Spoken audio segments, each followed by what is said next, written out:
Halo Sobat Damai, salam Pancasila. Mari kita gaungkan Indonesia damai, Indonesia tanpa kekerasan, dan Indonesia harmoni. Senang sekali saya Jana Demira hadir kembali menyapa Anda dalam podcast Cafe Toleransi. Nah, pemilu tahun 2024 menjadi agenda penting bangsa ini untuk menentukan bagaimana Indonesia ke depannya. Pesta demokrasi yang diadakan 5 tahun sekali akan segera diselenggarakan tepatnya pada tanggal 14 Februari 2024 mendatang. Nantinya masyarakat akan berbondong-bondong berangkat ke TPS untuk menentukan pilihan demi kemajuan bangsa ini. Akan tetapi di balik kemeriahan pesta demokrasi pasti ada saja oknum-oknum yang ingin menggagalkan pemilu. Khususnya di tahun ini seperti adanya ancaman teror dan juga perilaku intoleran yang dapat memecah belah masyarakat Indonesia. Sebagai contoh kecil, misalnya dimulai dari komentar yang menuai pro dan kontra pendukung masing-masing paslon. Berlomba-lomba menjatuhkan lawannya dengan membuat narasi-narasi yang berpotensi akan menimbulkan perpecahan. Seperti ini. 1, 2, 3, 4, 5, 6. Nah, tapi ada juga komentar-komentar positif yang sejuk dan kreatif dari para netizen seperti ini. 1, 2, 3, 4, 5. Nah, komentar seperti ini yang seharusnya kita gaungkan. Kita boleh bebas memilih tanpa perlu menyinggung atau mencela orang yang mendukung paslon lain. Sedikit jika kita membahas kasus teror yang terjadi jelang pemilu tahun 2024 ini. Pada akhir tahun 2023 lalu, Densus 88 menangkap puluhan terduga teroris yang ingin menggagalkan terselenggaranya pemilu. Ini menandakan bahwa ancaman teror masih ada di sekitar kita dan membayangi suksesnya penyelenggaraan pemilu tahun 2024. Negara yang dalam hal ini BNPT RI memiliki peranan penting dalam suksesnya agenda pemilu tahun 2024 ini. Selain itu, masyarakat juga memiliki peran yang sama pentingnya dengan menggaungkan narasi-narasi positif di medsos, walaupun ada saja oknum-oknum yang tidak percaya dan menganggap bahwa bahaya terorisme merupakan pengalihan isu. Tapi mirisnya, masyarakat seolah mulai tidak percaya dan menutup mata dengan ancaman tersebut, seperti komentar berikut. Nah, lalu bagaimana sih pengamanan yang dilakukan oleh aparat penegak hukum termasuk dengan BNPT menjelang pemungutan suara yang jatuh pada 14 Februari mendatang? Apakah ketiga paslon ini concern terhadap isu radikalisme dan intoleransi? Lantas, pemilu aman, Indonesia damai ada di tangan siapa?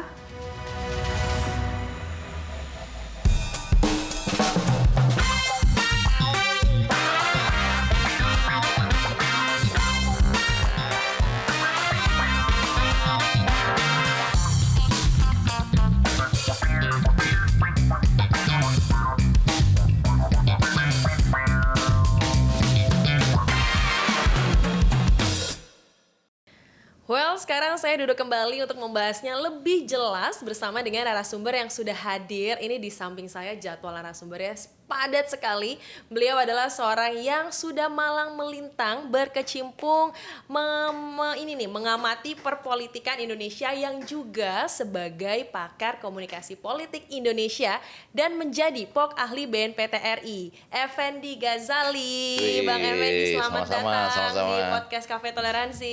Iya betul, saya tadi sudah lihat-lihat di luar sampai ke dalam. Tadi saya udah sempat nih Pak, di awal Bang Effendi udah sempat membahas masalah pemilu lah ya, keamanan dan pencegahan yang dilakukan aparat pada pemilu 2024 ini. Sedikit dong Bang, gimana sih, apa sih yang harus kita ketahui? Bapak kan ditunjuk Kepala BNPT di tahun 2024 ini sebenarnya mengemban tugas seperti apa? Sebagai POK ahli, tentu saja dalam konteks komunikasi publik, itu menyampaikan apa-apa yang sedang dilakukan, ya. Tentunya ada target, tujuan, kemudian pencapaian. Kadang-kadang dilakukan semacam konferensi pers begitu, bisa tahunan, mudah-mudahan 6 bulanan, lebih daripada itu. Juga bersama-sama yang lebih mendasar itu adalah mengajak masyarakat untuk tidak melupakan bahwa BNPT ini sedang bekerja dengan cara-cara yang harusnya dalam konteks komunikasi itu cara-cara yang membuat orang sadar sendiri bahwa kita harus hidup bersama tanpa kekerasan gitu kan. Kemudian juga berusaha tidak ada tekanan, intimidasi, kemudian juga tentunya akhirnya tanpa terorisme misalnya gitu. Nah, dalam konteks yang lebih mikro lagi, harusnya bisa diturunkan menjadi, saya lihat tadi banyak yang meeting-meeting di situ kan, apa yang bisa pesan-pesan lepas dari Anda suka atau tidak terlalu suka terhadap rejim atau katakanlah pemerintah Orde Baru. Dulu tuh kalau nggak salah saya Pancasila itu diturunkan jadi 27 butir gitu. Agak lebih gampang diingat. Terus kemudian kan bisa diurai satu demi satu. Nah, debat yang terakhir kemarin khusus pendidikan kebudayaan dan budi pekerti. Di situ dielaborasi betul bahwa misalnya kalau ingin sehat itu bukan cuma kuratif. Tetapi juga promotif dan preventif misalnya, ya kan? Sama. Kalau mau sehat dalam konteks hidup bertoleransi, kemudian juga tanpa kekerasan, tanpa ada peluang-peluang untuk terorisme, radikalisme itu, maka kehidupan yang sehat secara sosial itu nggak lepas loh dari ekonomi, politik dan lain-lain. Tapi katakanlah secara sosial ketika berkomunikasi itu seperti apa? Kalau itu saja jalan, sudah keren. Kita punya mulai dari BNPT-nya sendiri, para pimpinannya, podcastnya, maupun kehidupan masyarakat sehari-hari gitu. Oke, tadi kan Bang Effendi juga bilang mengamati. Berarti kan secara tidak langsung mengamati juga terjun langsung juga dari masing-masing lah melihat menjelang pemilu 2024 ini yang sebentar lagi. Nah, ada program khusus nggak sih Bang? Mungkin program komunikasi khusus menghadapi ya kelompok-kelompok penganut, ada yang mungkin intoleran dan kekerasan? Poinnya tentang pemilu itu begini, kalau negara basisnya demokrasi ya, nanti ini kan di antara pok ahli juga saling ada diskusi, saling ada memasukkan pendapat. Tapi saya balikkan kembali, ketika negara demokrasi ada, maka syaratnya apa coba? Nah, yang pertama kebebasan berekspresi dan berpendapat. Itu penting. Setuju. Sekarang kampus-kampus lagi bersuara soal itu gitu. Itu juga bagian dari kebebasan mereka berekspresi dan berpendapat. Lalu yang kedua itu adanya hak untuk melaksanakan pemilihan, baik memilih maupun dipilih. Sama yang ketiga, pemerintahannya itu dibentuk atas daulat yang merupakan hasil dari pemilihan tadi, bukan yang turun-temurun. Yang agak dicegah-cegah itu dinasti dalam konteks kerajaan, gitu ya. Ini lama-lama agak mulai sensitif nih ya. Tapi itu basis demokrasi, ya kan? Ditambah dengan sebetulnya yang agak penting belakangan ini orang mengatakan, terutama dari ilmu komunikasi, demokrasi akan kehilangan cahaya itu kalau tidak ada kesejahteraan ekonomi dan budaya, serta sosial juga pasti. Tapi kesejahteraan ekonomi dulu. Gimana orang mau hidup demokratis, mau menyatakan pendapat dengan baik, tapi hidup sehari-hari susah. Itu ya ditambah lagi misalnya pendidikan relatif agak kurang baik. Itu agak susah kita sampai. Ibaratnya demokrasi itu kehilangan cahayanya kalau tidak ada itu. Nah, di atas itu semua kabarnya ada yang mulai mengatakan kesehatan atau kecerdasan emosional dan kecerdasan religius. Jadi dulu ada IQ, ada ujung-ujungnya SQ ya.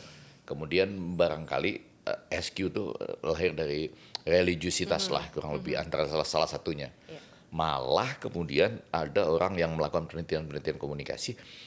Ini menarik. Kalau orang misalnya biasa hoax, kekerasan, kan sebetulnya kekerasan verbal itu kalau bukan cikal bakal cerminan dari kekerasan yang sesungguhnya loh sih ya kan. Betul. Orang tuh dengan santai aja kadang-kadang nggak ada urusan dengan dirinya gitu ya.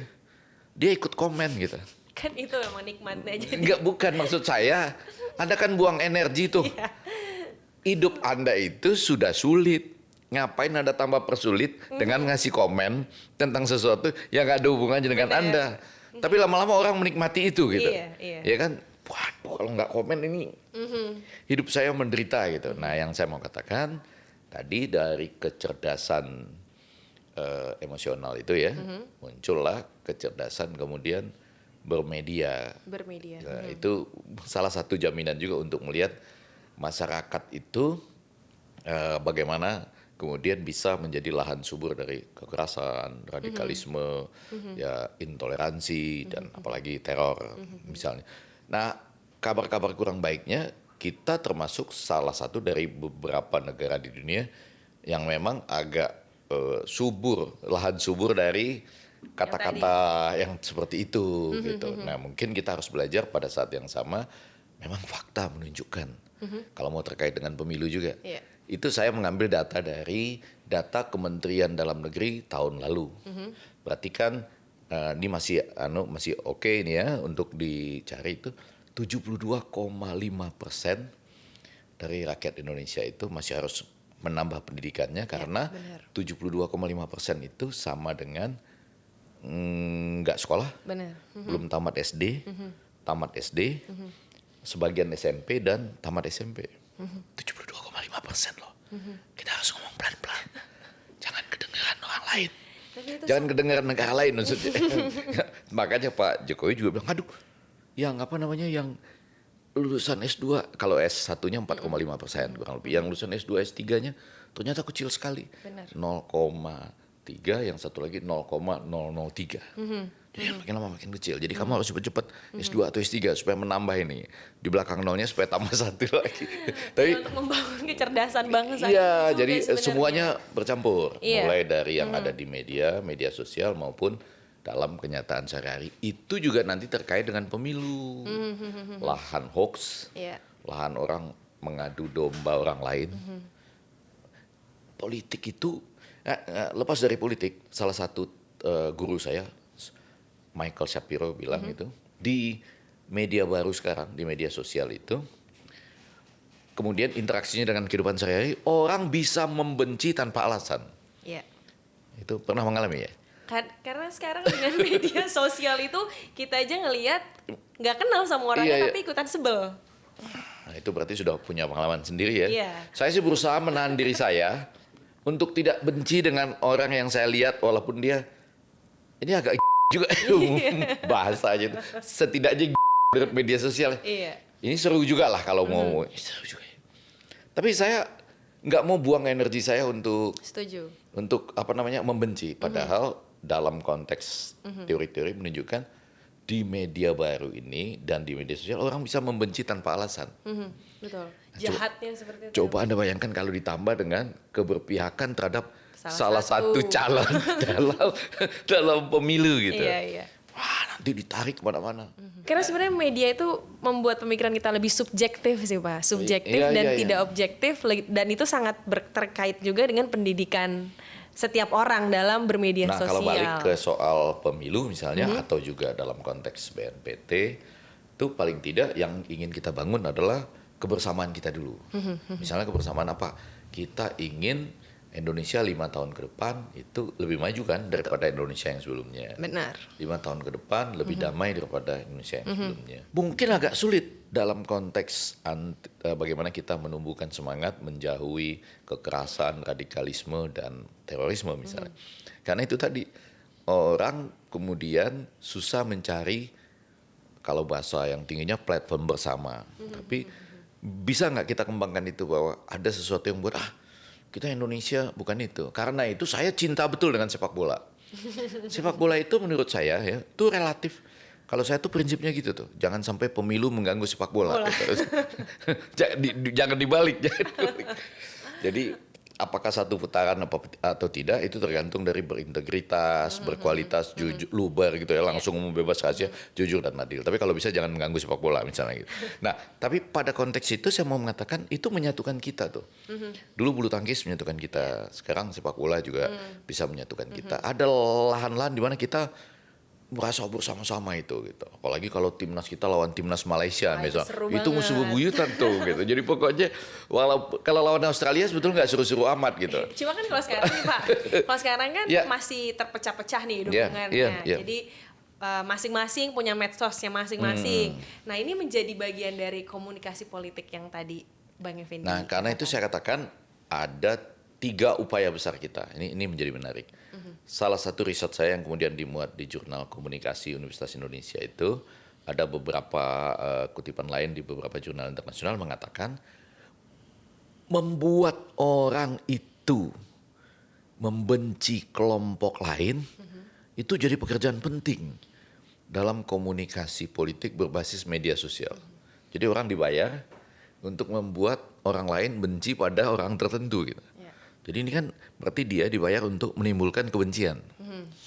Karena jadi artinya menimbulkan kesayangan, rasa sayang pada kandidatnya dan menimbulkan rasa tidak suka pada kandidat lain. Dan itu orang dibayar untuk itu. Kerjaannya itu lebih banyak, mungkin hampir sama dengan kerjaan intelijen kali, 3 kali 8 jam, jadi 24 jam kali 7 hari dalam seminggu gitu. Jadi bagi shiftnya itu. Dan orang kalau sudah sampai pada tahap itu, Anda bisa bayangkan, dia sudah mungkin sudah gitu ya, dia ngeliat kok muncul komen tertentu dia santai aja. Misalnya, Anda juga bodoh misalnya gitu ya. Dibayar untuk itu. Lalu yang kedua, kenapa Trump bisa menang? Diselidik-selidiki misalnya, Trump menang karena ada organisasi tertentu di Rusia misalnya, yang khusus menyebarkan berita bohong. Kalau dibandingkan berita bohong Trump sama Hillary, jauh betul, 5-1 misalnya. Tapi itu ditujukan kepada kelompok tertentu di Amerika. Mainnya udah lintas negara gitu. Jadi nanti di sana muncul isu tertentu, lalu ini dengan ketajaman tertentu dilemparkan ke kelompok-kelompok itu. Nah, ciri-cirinya hampir sama dengan ciri-ciri berita hoax atau berita provokatif di dalam media perpesanan atau WhatsApp itu. Jadi kadang-kadang yang dikirim link itu judulnya itu sensasional dan agak panjang. Jadi baca judulnya aja sebetulnya diharapkan orang udah tahu isinya apa gitu. Isinya mungkin nggak seperti judulnya, tapi kurang lebih judulnya panjang. Dulu ada koran-koran khusus yang itu di tanah air kita, sekarang mungkin udah nggak ada ya. Jadi judulnya misalnya Nana masuk partai apa gitu, lalu berkelahi di dalam partai itu, partainya pecah misalkan, panjang tuh, sudah 5W1H itu di situ, tambah satu lagi 5W1H sama 1L, ledak gitu, meledak ceritanya gitu. Jadi itu dibayar secara teratur untuk diarahkan, ditahu, oh kantong-kantong suara konservatif di Amerika di sana, mula-mula melalui Soviet ke sana, lalu sebagian kota-kota coba lihat itu.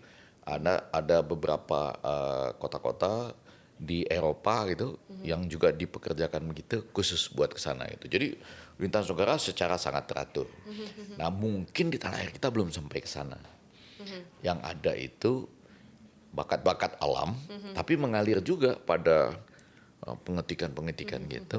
Cuma kan bagi kita semua, Nana, saya, teman-teman di POK, ahli kemudian juga di BNPT dan media kita di Cafe Toleransi, yang penting itu kan kita harus mempertahankan sebuah platform atau kepentingan bersama yang artinya gini, kita boleh keluar itu kesel-kesel ya, boleh gampang dipancing, cuma nanti udah masuk ke satu tempat kita jadi sama lagi ya. Nah, kalau bisa dia lintas masa loh. Kalau bisa dia lintas masa. Tapi kalaupun tidak, iya jelang-jelang 14 Februari kita boleh agak kesel-kesel. Sesudah itu nanti ada waktunya di mana kita berpikir, ya kontestasi politik sudah selesai.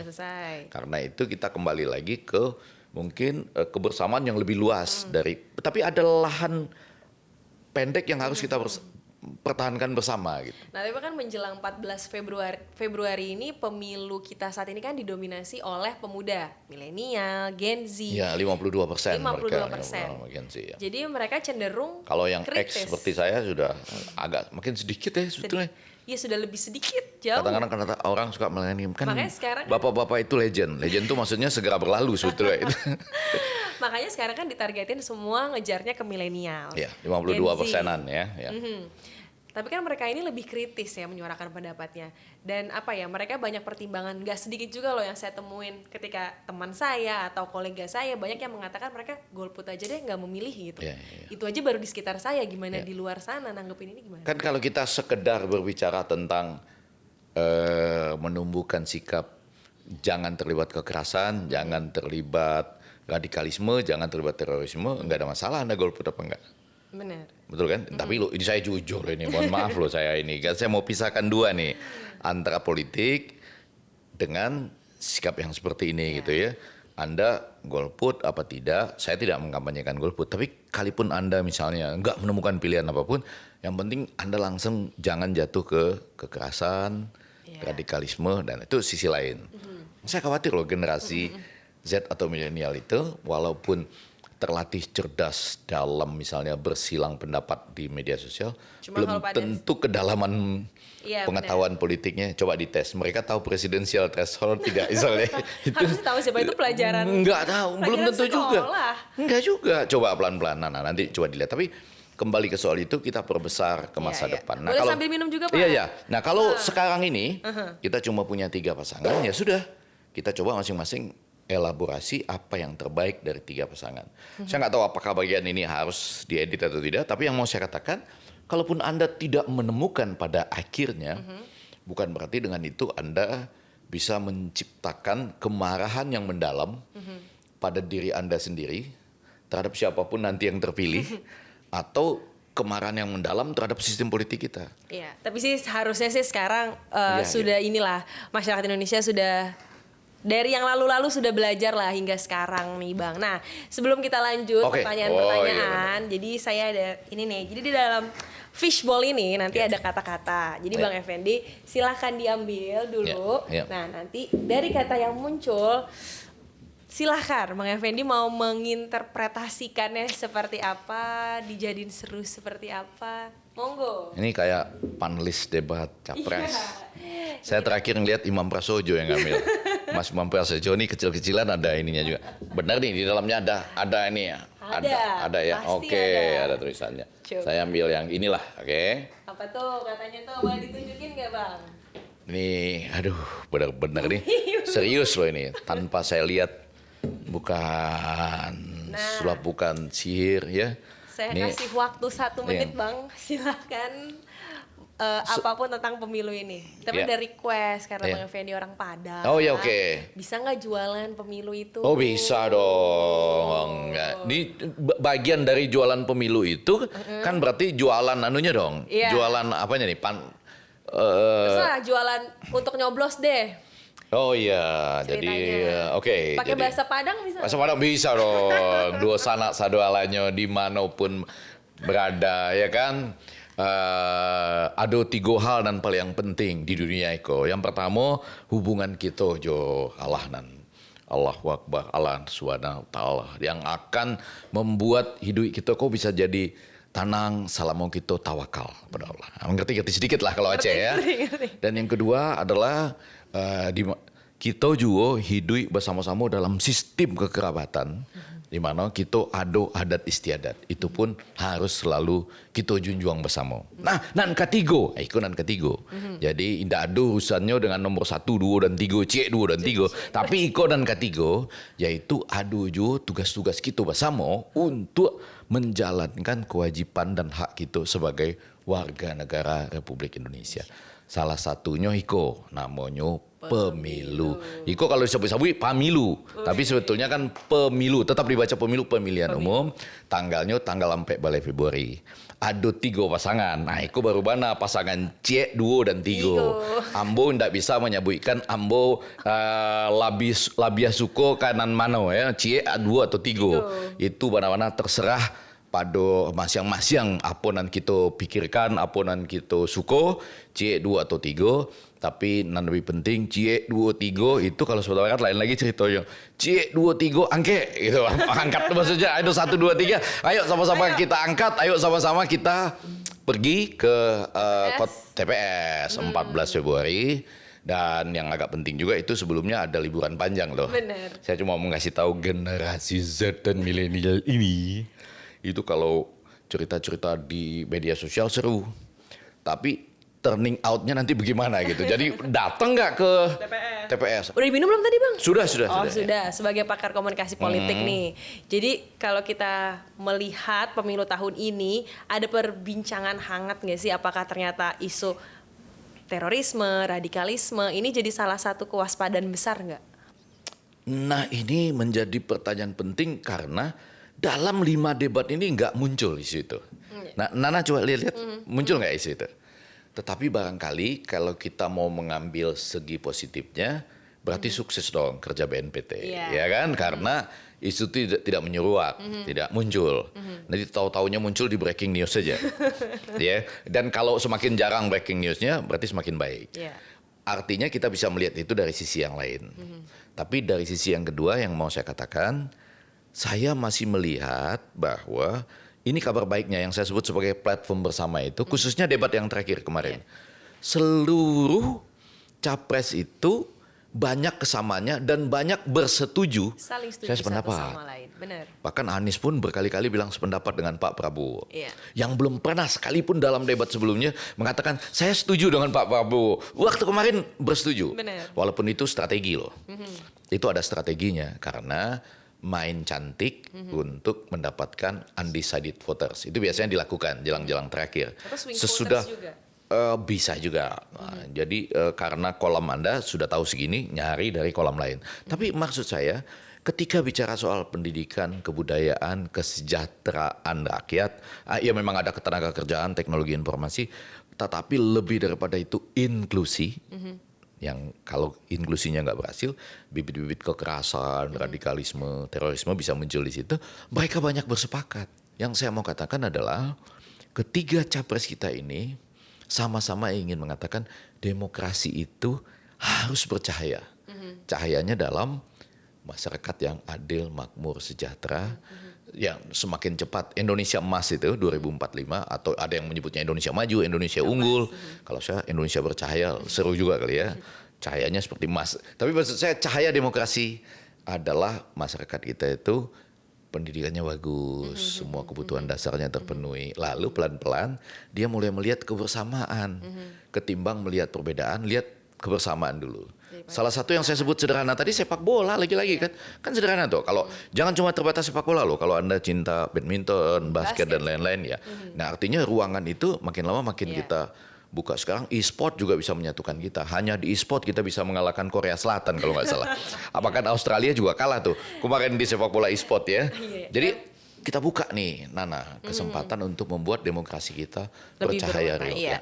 Nah, dan belum lama ini Bang, Densus menangkap puluhan terduga teroris yang ingin menggagalkan penyelenggaraan pemilu tahun 2024.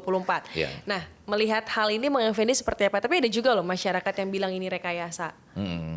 Jadi sekali lagi ya, untuk membenci orang sekarang di media sosial itu macam-macam ya. Castle antara lain mengatakan basisnya itu di media sosial itu sekarang orang lebih banyak ketimbang menimbulkan harapan, lebih banyak menimbulkan kekurang beradaban. Jadi seperti yang saya katakan tadi, kalau nggak terlalu perlu nggak usah komen. Ngapain Anda menghabiskan energi dulu komen yang keras, sadis ya, dalam tanda petik menyakitkan orang lain sambil ketawa-ketawa. Bahkan beranggapan itu lucu gitu. Nah, pada bagian lain dengan gampang orang mengatakan rekayasa ini. Bahkan nanti ditambah mau menghabiskan anggaran. Kalau nggak anggarannya nggak ada. Pengalihan isu. Nah, tapi poin saya adalah sebetulnya kan jauh lebih menarik. Kan melakukan penangkapan itu kan sebagai upaya terakhir.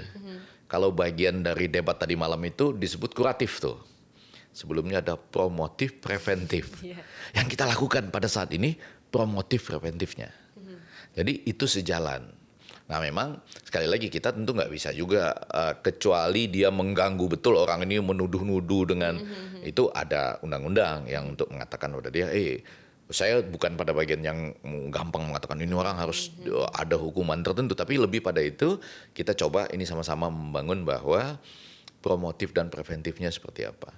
Saya kok yakin dari ilmu komunikasi kalau platform kebersamaan itu dibuka, orang menjadi lebih sejahtera, lebih bagus pendidikannya ya.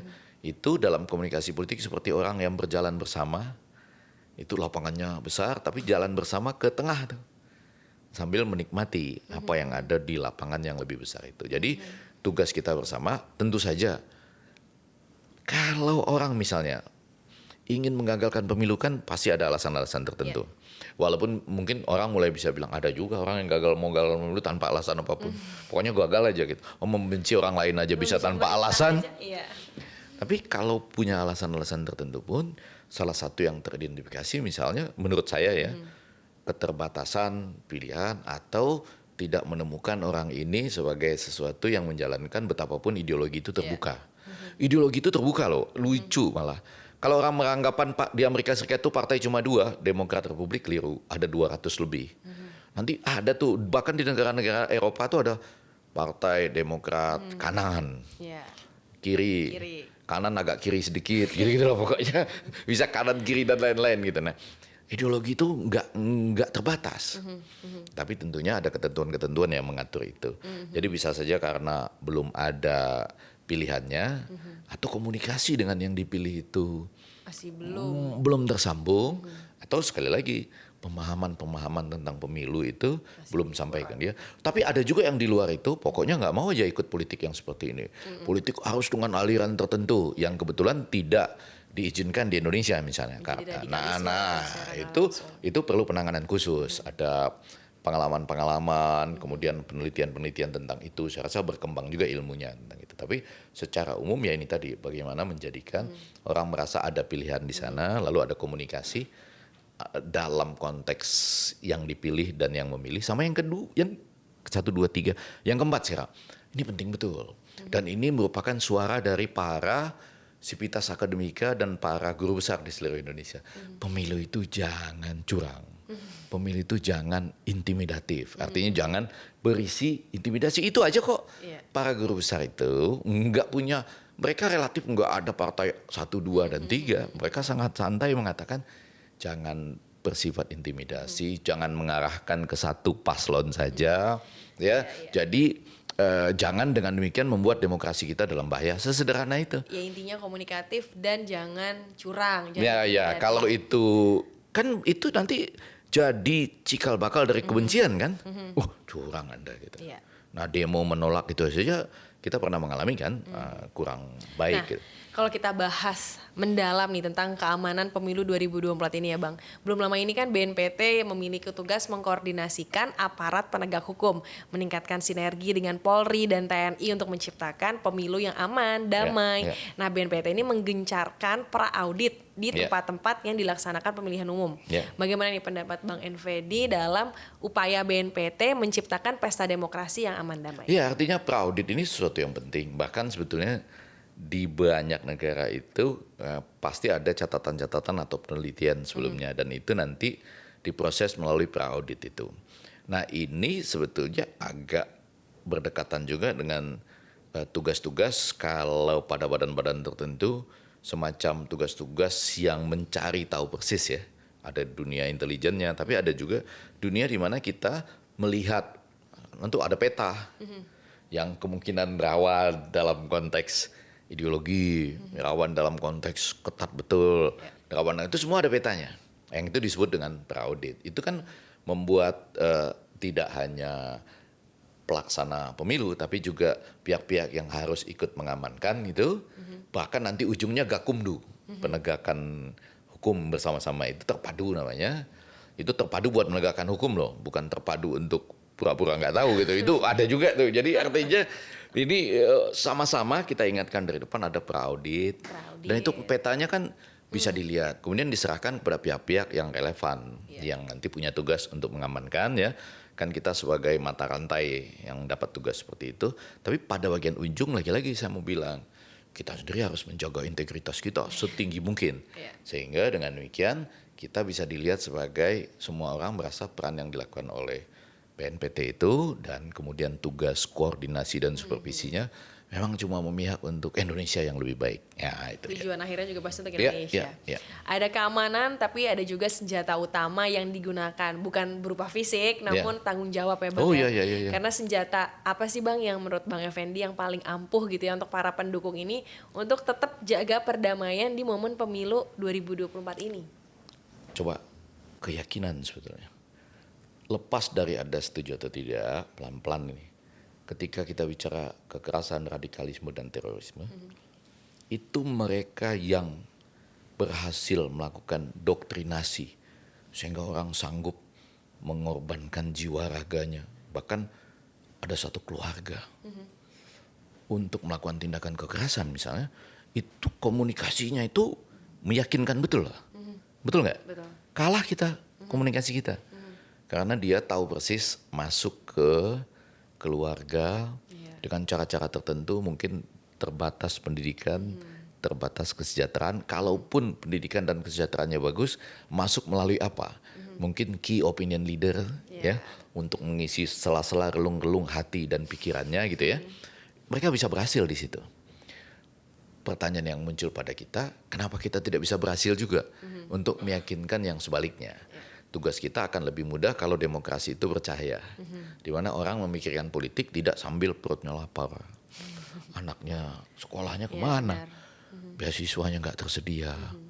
Pulang ke rumah ingat utang yang ditagih oleh pinjol. Dan semua begitu tuh. Untung ada dangdut loh. Terima kasih loh pada dangdut. Orang ini anggap enteng dangdut. Dangdut itu walaupun lagunya sama, goyangnya bisa beda-beda sedikit lah dari hari ke hari.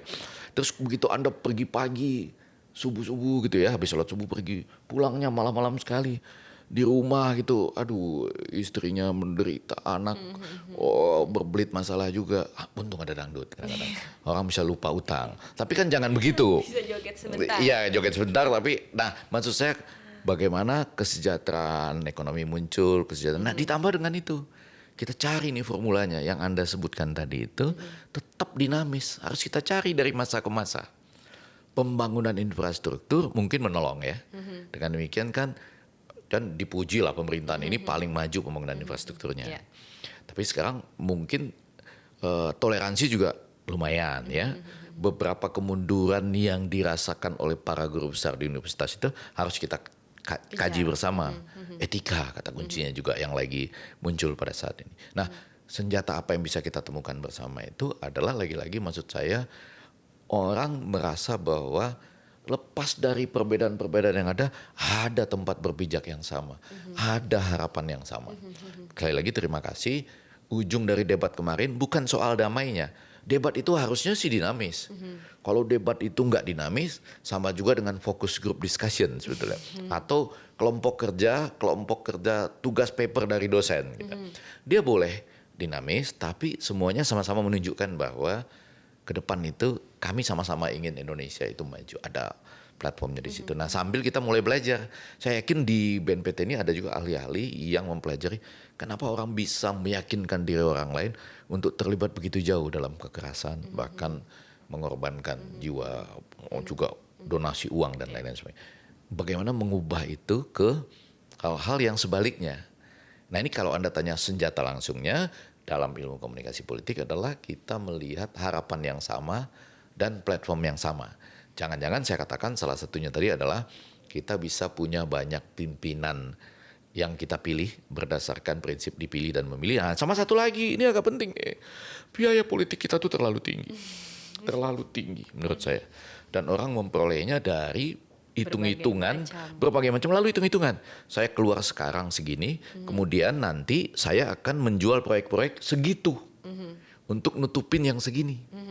Ternyata gaji kepala daerah dibandingkan dengan modalnya itu sama sekali nggak masuk akal. Nah bagaimana negara juga turun tangan dalam hal ini gitu. Di beberapa negara ada. Nah formula-formula ini sedang kita cari bersama. Mudah-mudahan nanti kan ada pertemuan-pertemuan lagi dari POK, ahli dan lain-lain itu kemudian kita menemukan karena tahun demi tahun berbeda-beda. Di pemilu sekali ini yang berbeda di Indonesia loh. Anda merasakan kan perbedaannya? Saya cuma bilang gini, biasanya Obama itu begitu udah selesai, dia akan mendukung Hillary dari partai yang sama. Nah kebetulan di Indonesia agak-agak sedikit seperti Obama mendukung Trump gitu loh. Jadi ini kan menarik untuk kita kaji bersama. Dan hanya Indonesia mungkin dari luar juga menarik melihat isu ini. Laboratorium politik terbaik di Indonesia ini. Ya. Menarik karena saya baru kemarin, pelan-pelan satu-satu. Setiap kali nonton debat, saya baru merasa bahwa Indonesia ini unik karena lagi-lagi cuma di Indonesia yang debat presidennya bisa dipotong commercial breaks. Bapak dan Ibu, kita akan kembali setelah pesan-pesan berikut ini. Manapun tayangan televisi yang menayangkannya ada commercial breaks. Ada. Dan kemarin kalau Anda datang di debat langsung, cuma di Indonesia juga barangkali ya. Mungkin di tempat lain nggak tahu saya bagaimana. Yang begitu debat itu diisi oleh dangdut juga. Jadi kemarin debat presidennya lagi menyiapkan diri sama-sama, ada penyanyi yang nyanyikan lagu Ikan di Dalam Kolam gitu. Saya agak lebih teringat ikan di dalam kolamnya ketimbang apa yang disampaikan. Tapi itu menarik. That's Indonesia. Iya. Kita harus menemukan apa yang bisa. Jangan-jangan perlu pesan-pesan tertentu disampaikan dalam irama dangdut yang terkenal begitu. Ingat di rumah, bukan cuma ingat walaupun makan sepiring berdua, baju satu kering di badan, tinggal di tembok derita misalnya. Tapi ada sesuatu yang bisa kita perjuangkan bersama melalui beraneka. Ya tujuannya demokrasi bersama lah ya. Bersama. Terima kasih banyak loh Bang Sama-sama ceritanya. kita, Jadi mungkin banyak banget nih insight yang didapat sama Sobat Sama-sama Damai kita, menjelang sama-sama. pemilu 2024 ini, bahwa harapannya pasti setiap masing-masing dari masyarakat kita ini bisa menyuarakan suaranya. Namun balik lagi hak asasi mereka ingin memilih atau tidak, tapi pasti kita tujuannya untuk Indonesia yang lebih maju, Indonesia emas, Indonesia bercahaya. Oh ya, Indonesia unggul. Indonesia unggul, harapannya Ya, pasti seperti itu. Indonesia di Piala Asia juga boleh. Harus Indonesia di Piala Dunia dan lain-lain. dan ya. lain-lain. Ya Sobat Damai, mari kita jadikan pemilu ini sebagai momen pesta demokrasi untuk menambah semangat kebersamaan, menumbuhkan kesadaran akan ancaman terorisme. Bangsa yang besar tumbuh dari cinta masyarakatnya yang beragam. Nah, jangan lupa untuk terus sebarkan narasi positif sebagai bentuk komunikasi yang baik demi kemajuan serta kesuksesan pemilu tahun 2024 ini. Oh iya, satu lagi, kali ini benar-benar satu lagi, jangan golput ya, karena suara kita ini menentukan nasib bangsa ini 5 tahun ke depan. Baiklah, akhir kata saya Anjana Demira bersama dengan Effendi Ghazali, katakanlah sebagai peneliti komunikasi politik yang mencoba membagikan nilai-nilai kesabaran, kebaikan, dan dasar-dasar bangsa Indonesia. tolak Kekerasan, tolak radikalisme, dan tolak terorisme.